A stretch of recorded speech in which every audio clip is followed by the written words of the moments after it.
శారా గర్భము వాక్యం ఏం చెప్తుందంటే మృతతుల్యమైనటువంటి గర్భం అంటుందా. అంటే ఆల్రెడీ శారా గర్భం చనిపోయింది అని అంటున్నాడు. హల్లెలూయా. వాక్యం ఏం చెప్తుందంటే మృతతుల్యమైనటువంటి గర్భం అంటే చనిపోయింది, ఆల్రెడీ డెడ్. కానీ అబ్రహాము విశ్వాసం ఏంటంటే మృతతుల్యమైనటువంటి గర్భం అన్నా నా భార్యకు దేవుడు గర్భాన్ని తెరుస్తాడు. ఎందుకంటే వాగ్దానం చేశాడనేటువంటి విశ్వాస జీవితము అబ్రహాములో ఉంది. హల్లెలూయా. ఈరోజు ఎన్నో వాగ్దానాలు చూసాం, ఎన్నో వాగ్దానాలు పొందుకొని ఉంటాం.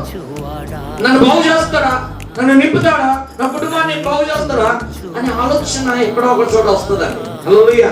కానీ దేవుని మీదను ఆధారపడి, దేవుని మీద నమ్మకంతో, విశ్వాసంతో, స్థిరమైనటువంటి విశ్వాస జీవితాన్ని మనం కలిగి ఉండాలి. హల్లెలూయా. ఆ విశ్వాస జీవితంలో మనం నిలబడితే దేవుడు ఏం చేస్తాడంట, ఎటువంటి పరిస్థితినైనా సరే నా దేవుడు మార్చివేస్తాడు.